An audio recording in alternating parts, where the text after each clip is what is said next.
every second we get to be in the presence of a man of God is like Christmas to us, because it comes, once in a year. And this morning I feel totally, completely mesmerized, blessed, because the Holy Spirit, I can feel the Holy Spirit here, because we've been joined in the studio by Bishop Titi Ofei. He's the founder of the Titi Ofei Ministry. He's also the president of the Pastoral Leadership Institute, and he has different elements to him. And let me introduce him. Good morning and welcome, Pastor. Good morning. All right. Yes, I want to.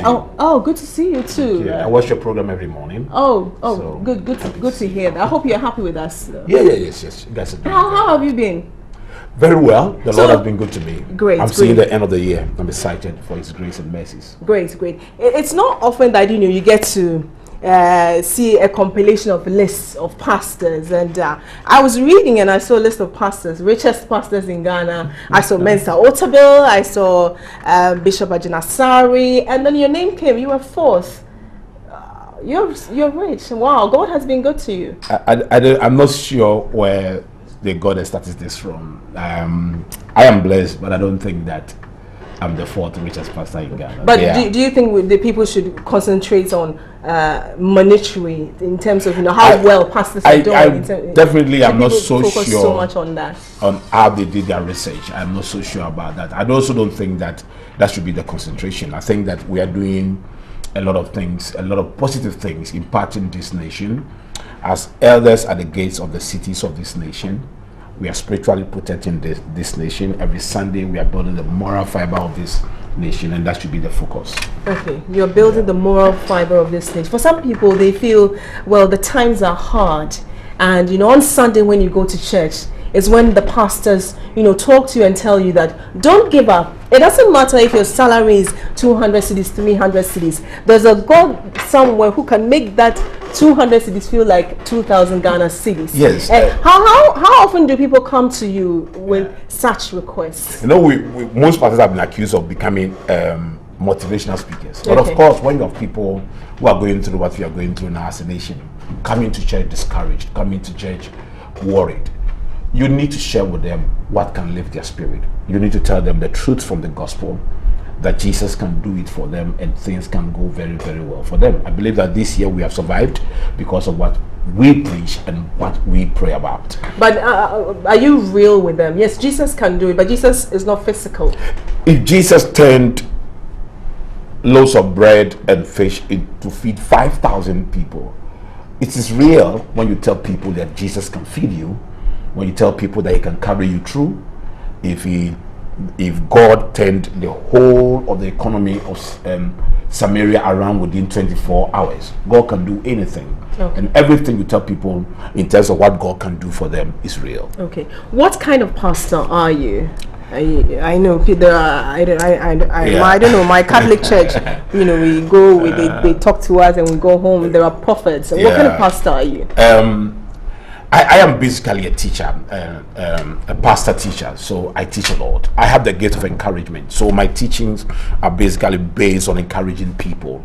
The world will call it motivational speaking, but we will call it inspirational speaking. Okay. So I'm naturally an encourager, and I'm a teacher of the Word of God. So I teach to encourage people. Okay. I'm also not a typical charismatic pastor.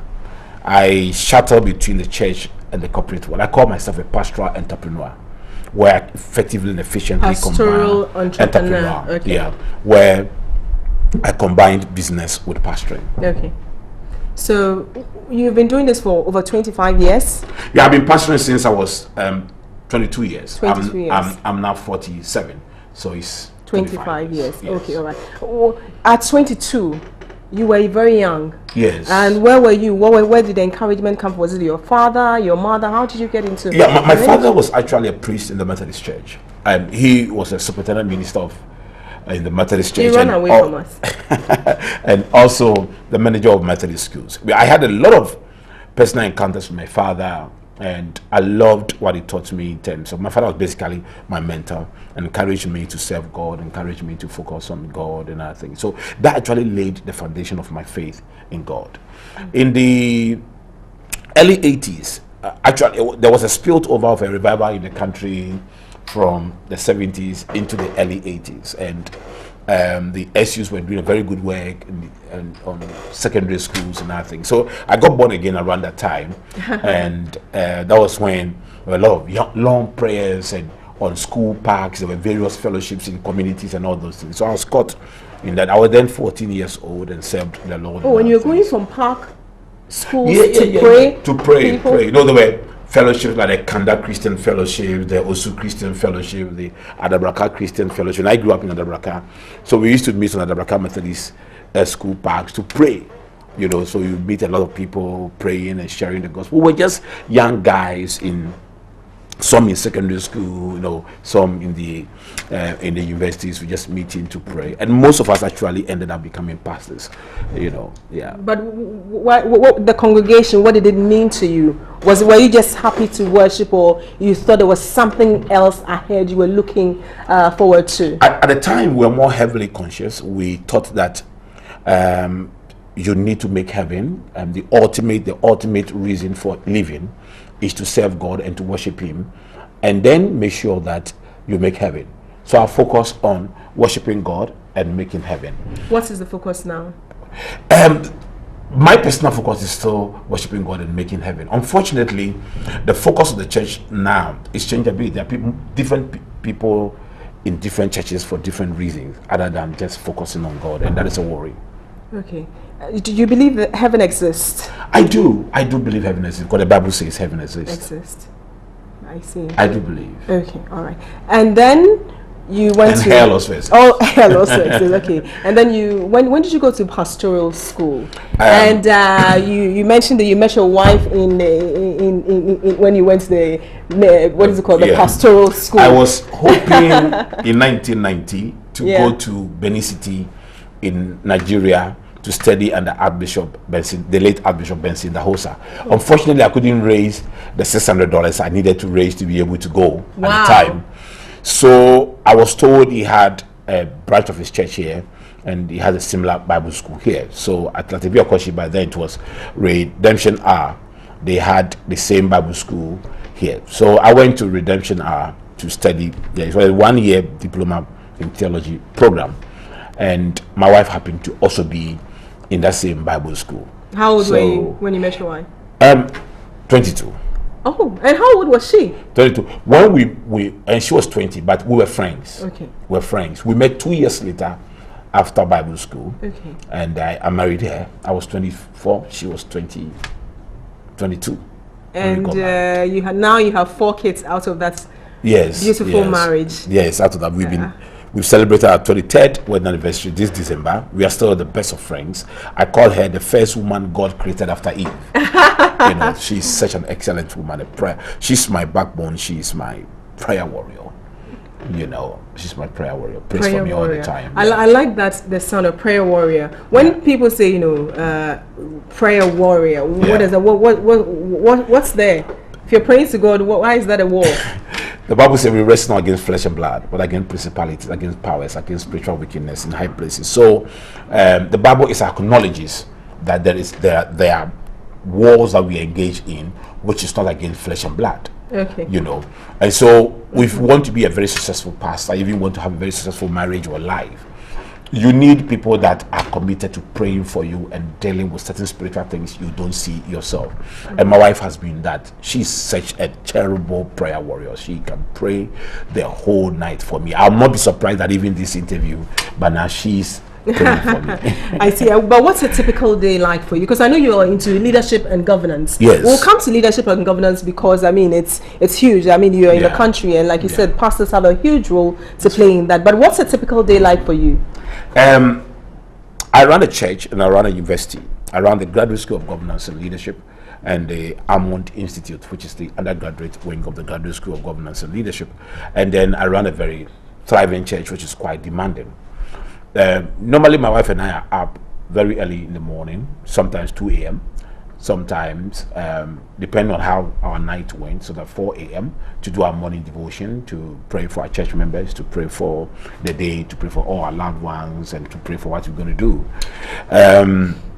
Latest by 8 o'clock, my office is opened. I live very close to all my offices on the Sprinters Road. So latest by 8 o'clock, my office is opened. The first thing I take in the morning is my lemon and tea. That gives me energy for the whole day. After that, I go to my office. There's a morning devotion from 8 a.m., 8:30 to 9. So if I'm free, I join my staff for it. And then from there, I receive visitors from 11, because from that time to 11 then we have to work on a few things in the office, usually on Tuesdays and Thursdays. That's why I do my counseling. So I'm in the office almost the whole day to do, but other than that, I'm in the office working on church programs, meeting with my pastors, reaching out, strategizing how to grow the church, and also meeting with my secular staff, those in the university. So my days are normally very, very full. If I have speaking engagement, I leave the office early to go back home and rest a little and get ready for my speaking engagement, which I do almost every week. Okay, all right. Do people pay to see you? No. Your church members or outsiders, they don't pay? No. But speaking engagements, that's when you'd have to, because you're a facilitator. It depends. If it's in a church, you don't charge the church for preaching for the church, but the church will give you a love offering after you've preached. For secular speaking engagement, doing training for corporate institutions and other things, yes, of course, they pay for it. Okay. Leadership and governance, and I know that, lots of the things happening in the country, some would say it boils down to leadership or lack of there is. Why are you interested in leadership and governance? Like they say, leadership is cause, everything else is effect. So whatever happens, whether at home, when I walk into your house and I see the behavior of your domestic staff and your children and other things, it's a reflection of the leadership in the house. When I walk into a company, I see what happens, it's a reflection of leadership. If you walk into my church, for instance, and you see who we are, it's a reflection of my leadership. When you are an outsider and you come to Ghana and you see what happens in Ghana, it's a reflection of cumulative leadership from the time of independence up to now. It's a reflection of leadership. So leadership is cause and everything else is effect. So if you want to progress, in everything we do, we need to be able to develop leadership skills. There are two types of leaders, the positional leader and the functional leader. Many people assume that the fact that I have a position, it makes me a leader. Well, it makes you a leader only functionally, only positionally. Yeah. But to be able to become a functional leader, you need to develop leadership skills. Either you have it already and that has to be nurtured and groomed and you help to discover it, or new ones that you need to learn from somewhere. And that is why leadership training is crucial for the development of this country. Okay. What do you think about the leadership of President Mahama? That is a difficult one. You're in the country. Yeah, in my position as a pastor, I represent different constituents, so it's always very difficult to say. But I think that I will generally talk about political leadership in general in the country. I think that what we are going through now points to the failure of political leadership. The doomsaw, the economy, and all those things point to the failure of political leadership. And we can put on one person. I think it has a cumulative effect. Okay, why is that? Why is that? Is it that they need training? Because if you're talking about personnel, we have it, like you're saying, you have the people to fill the positions. That's the positional leadership. Yeah. But the functional one is missing. That's why? right. So that's right. Why is that? I think that, as a country, we've had a few difficulties in terms of military takeovers and all those things. We have situations where people didn't finish their terms and all those things. So really, I think that we had about 20 or 20 something years to have consistent democracy.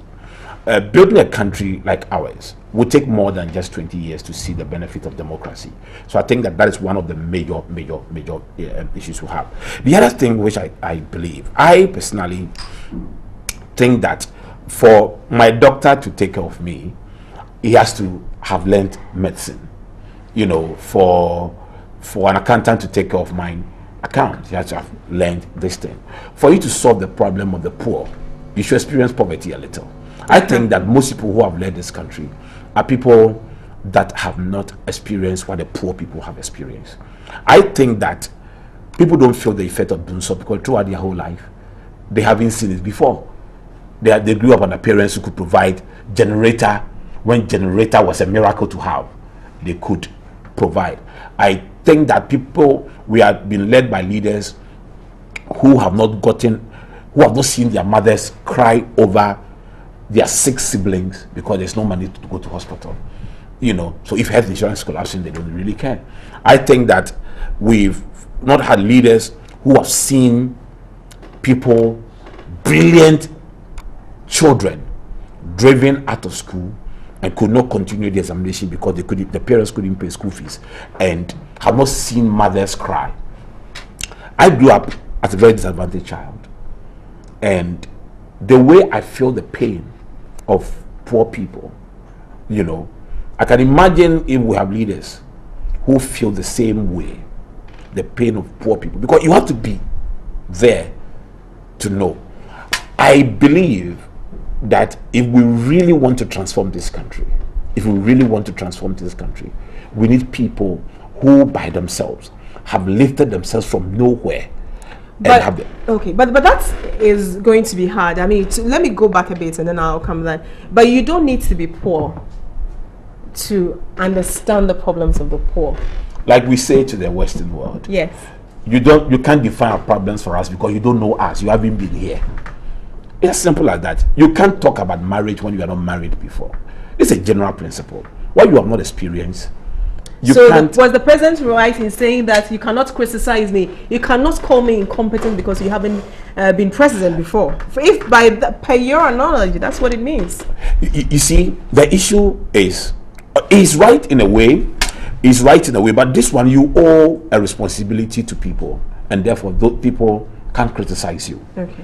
However, when you occupy the seat, you notice that, wow, there are a lot of things I assumed that I could do, but now that I'm here, I'm facing challenges. But the point I'm making is that you are effective in solving a problem you have encountered before and you have solved. Okay, all right.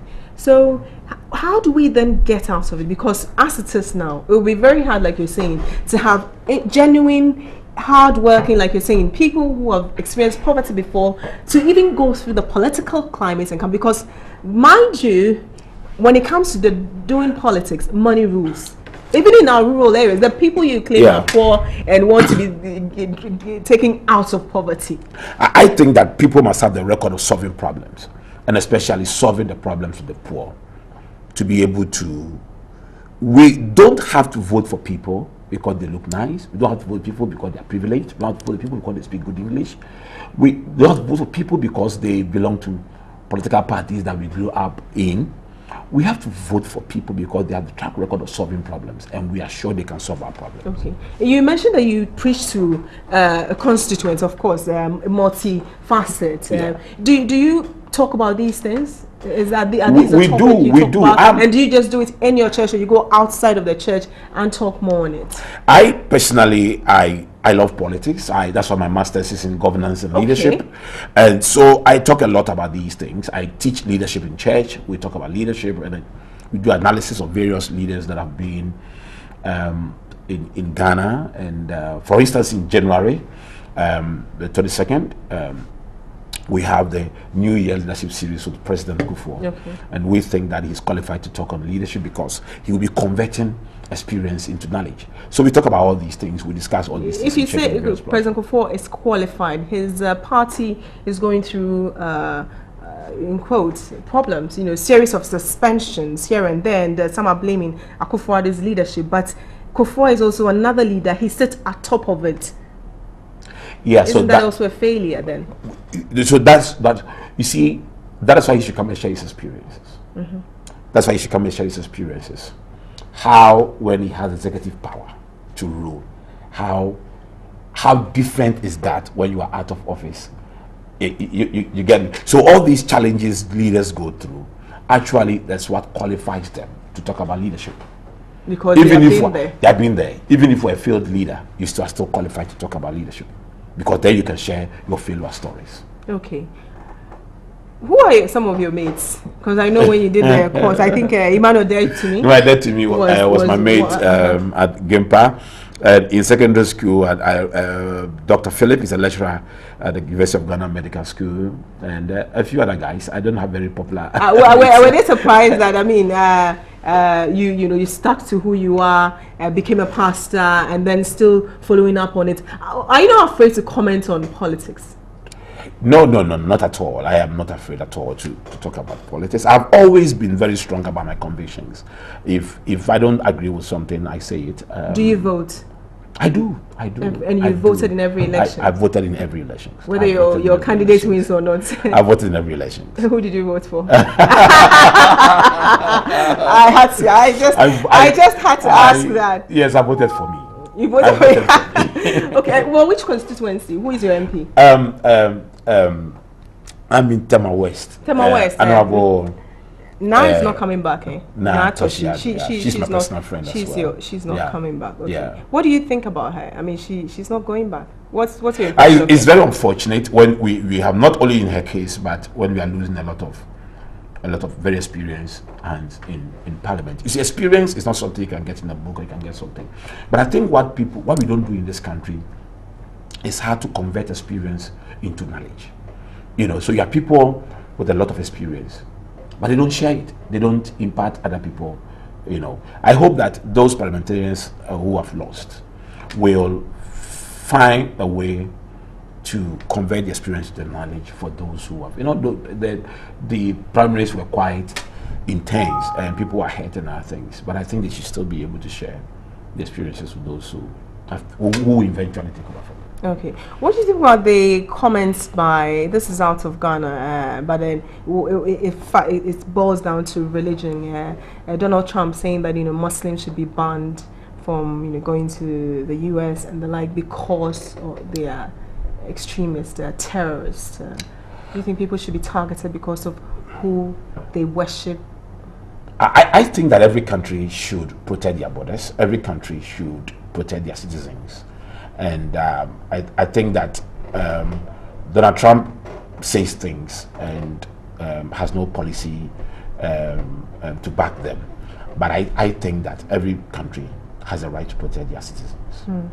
In Ghana here, we don't have that, but we sort of we exist really nicely. Christians and Muslims exist really nicely. I grew up. Okay, go ahead. I grew up in Adabraka, and our house was just opposite the mosque, and I grew up with a lot of Muslims who are still my friends. But some of my closest friends are Muslims, and we are fine. We get to know. Okay, but how much of, where do you think the problem is in terms of when people are dealing with others, instead of saying as Bishop Ofei has done, he said no, he's ever a man, he's a Northerner, that's why he is. How much of it come to pastors, that people are targeted because of where they come from, and how do you counsel people out of such that have the potential, to divide this country? We as a country, we are blessed. We are blessed because when you see the division in other countries on tribal lines, though it's here, but it's not that huge problem for us here as a country. I think that it's originated from the introduction of communities, boarding schools, where you go to a boarding school with a Muslim or with an Ewe or with an Ashanti, and you sleep in the same room for 5 years and possibly continue in sixth form for another 2 years and meet at the university, so you grow up with somebody from different tribe and your children continue that relationship. So it's not as serious as it is in other countries. However, we cannot compare ourselves to those who are doing better than. Sure. You must always look at those who are ahead of us. Acknowledging that you come from somewhere else and somebody comes from another place is in itself, it's not wrong. I'm a Kwapim, and I'm very proud of Kwapim, and I'm very proud of my heritage. But if somebody discriminates against me because I'm a Kwapim, that's where the problem is. As a pastor, we've had occasions. For instance, in my church, there are a lot of Nigerians, and sometimes some of them feel that, I'm receiving this treatment from a Ghanaian because I'm a Nigerian, or a Ghanaian also feels that I'm receiving this treatment from a Nigerian because I'm a Ghanaian. For us as Christians, the Bible says there's neither Jew nor Greek. So we teach that. Listen, one blood runs through us, and that's the blood of Jesus. I believe that what Christianity has done is Christianity's ability to unite people, and Christianity's ability to tolerate different views. For instance, people can criticize pastors, can criticize Jesus. There are films where Jesus is portrayed as a womanizer, is married to Mary Magdalene.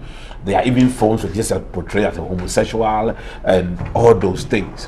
But for us Christians, people must have the right to criticize what we stand for. And we also have the right to believe what we believe in. Okay. Recently, a video went viral. I don't know if you saw it. A pastor had gone to, was actually coercing a woman to have an affair with him. This woman is married in his church. She wanted something. I think he threatened her. So she sets him up with her husband, and they filmed him. And I don't know if you've seen that video. Let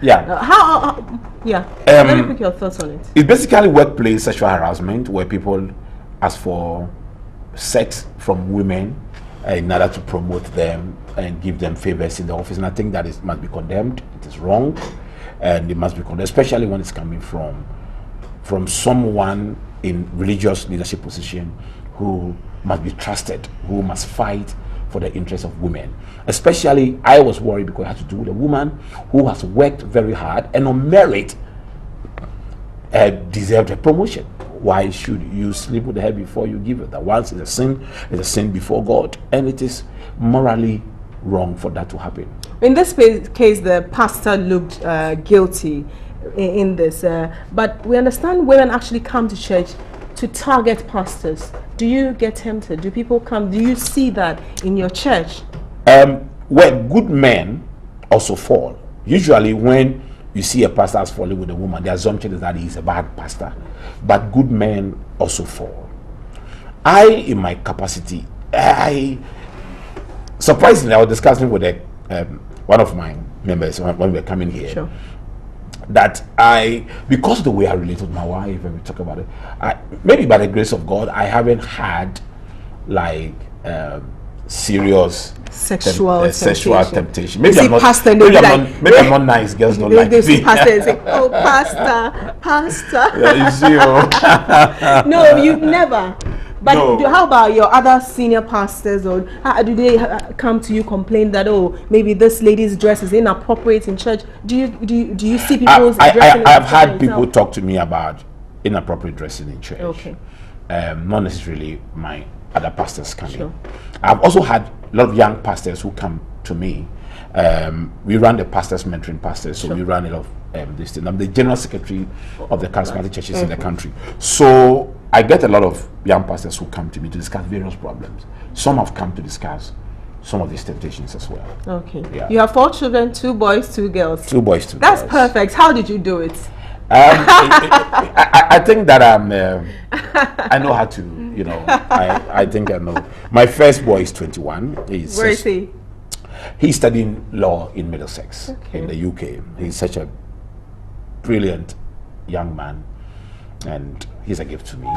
I have my second is 15. Okay. She'll be 16 the 1st of January. Okay. She's Karen. Karen is in our secondary school. We have a secondary school. So we run various educational institutions, a postgraduate university, undergraduate university, and secondary school. She's in our secondary school. And then I have the last 2. Between the first 3, 7 years. 7 is a perfect number of girls.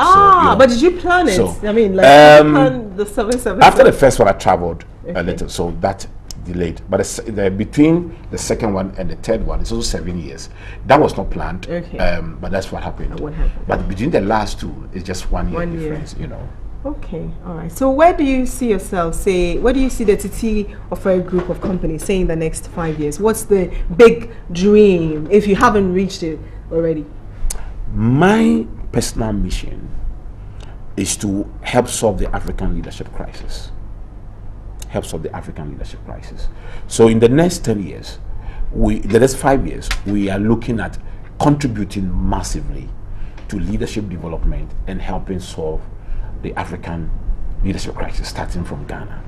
So what we have done in our church, for instance, we have a slogan: developing leaders from the church to the world, and winning leaders from the world to the church. And that's why we have a branch of our church at the World Trade Center. Okay. That makes every something. You keep saying, a leadership crisis. Is there a leadership crisis on the continent?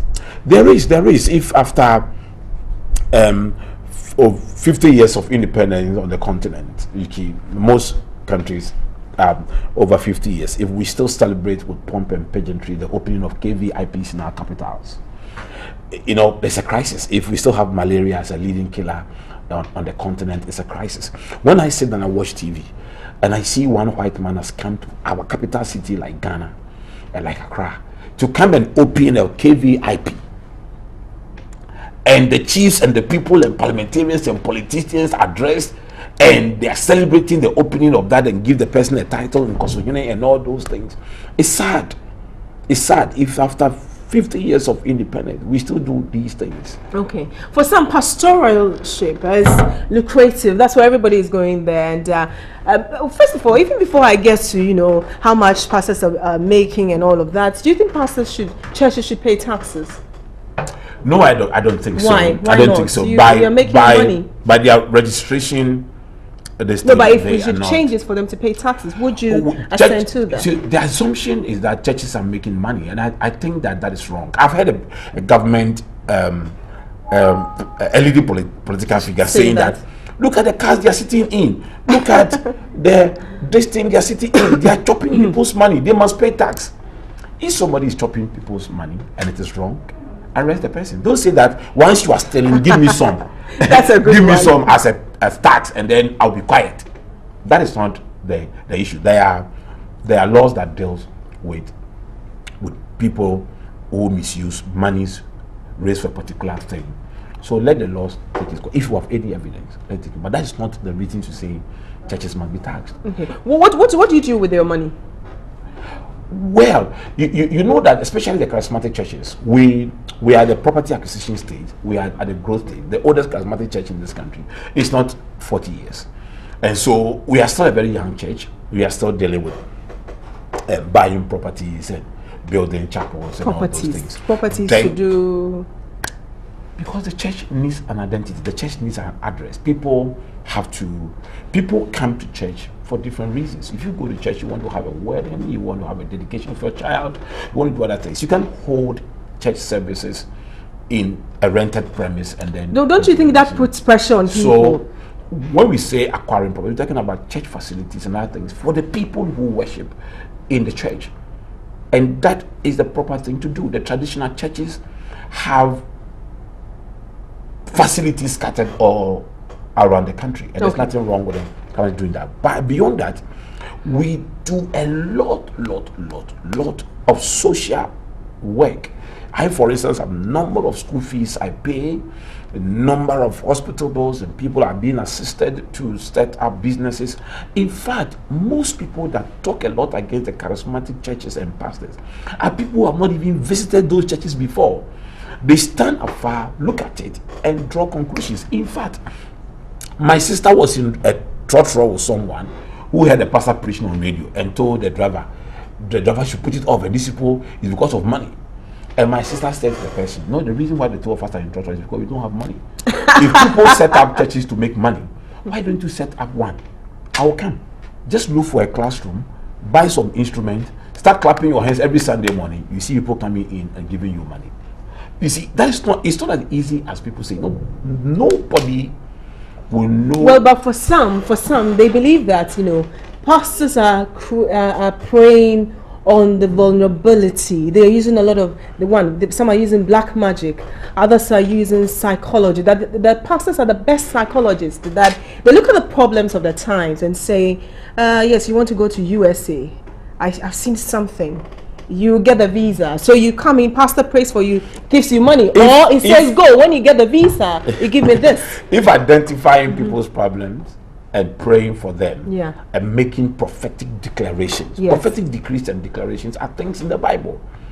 If that makes a pastor But should a they come psychologist, at a fee? if that makes a pastor a psychologist, then the politicians are better psychologists than pastors. But there's no basis for comparison between pastors and politicians. Sure. Pastors are supposed to be at another level of high level of moral standard. However, don't forget that amongst every 12 disciples, there will be a Judas whose interest in being a disciple is money. So that is there. And usually the Judases will be more popular. In fact, if I ask you to mention the 12 disciples of Jesus, you will never forget Judas. You will. Because I'll tell you what, I was coming to the point that is, say a woman at Circle who sleeps by the roadside or a hawker wants to go to church, sees this church, walks in, and sometimes you see the church, the conditions, and she's uncomfortable. They will come out. Because the church has changed, like the things that the people who are there dressing, the one who dresses the most beautiful sits in front of the church, is the one giving the best seat at the front. Isn't that all driving people away? You're selling holy water, Baltic water. In fact, they take the thing of, pray over it, and they sell oil. I have been to a church at Circle. They were selling the oil. I didn't buy. I said, I'm not going to buy. And a woman said she walked into a church. They were praying, and she could tell the pastor was simply telling her to get out of the church, because she says, if you don't have 100 Ghana cedis, your daughter, we won't pray for your daughter and go. So that is happening. Those things happen is very unfortunate. But there are more churches that are genuinely more pastors that are serving this nation, serving people, and serving them. Unfortunately, bad news. News is bad news. Yeah. So one pastor does one bad thing, and his story makes the front pages. It's the same. I remember one pastor, I think, went to steal a generator and made the front page of the Daily Graphic at the time. At that time, I had gone to present something to the same Daily Graphic for one girl, Sapoma. She has to do something. That story made the middle pages. The one who stole the generator made the front page. And most of these people that call themselves, you see, unlike when you want to be a lawyer, you have to study law. You can't just go anywhere and say, I'm a lawyer. You'll be arrested. And they say, you want to be a doctor, you have to. Unfortunately, it's not like that with being a pastor, because we believe that it's a call. So people can emerge and say, okay, we are this thing. But that's why we have church councils. That's why we have the Christian Council. That's why we have the National Social Charismatic and Christian Council. That's why there's Ghana Pentecostal Council. Any pastor who feels I'm genuine, I have nothing to hide, should be able to submit himself or herself to any of these councils and go through the rigorous monitoring of these councils. What is the longest you've prayed? That's the longest I prayed. 24 hours. You pray continuously non-stop. 24 hours. What were you praying for? You see, all the time people think that when you are praying is because you are asking God for something. But if you are in love with someone, you can sit down and talk for 24 hours and you don't even feel it. I was telling how people come to church and they are worried about mosquitoes, and how sometimes you fall in love with somebody and you can stay under a tree and you don't even feel the bite of the mosquitoes. So that's how I think. Right. So it's not always about asking God for things. It's also about communion with God, worshiping Him, and allowing Him to speak back to you. Bishop Ofei Titi Ofei. Thank you very much for joining us on Uncovered. Such a pleasant man, not afraid to talk about politics. You heard him. He has very strong views on politics. There's more coming up.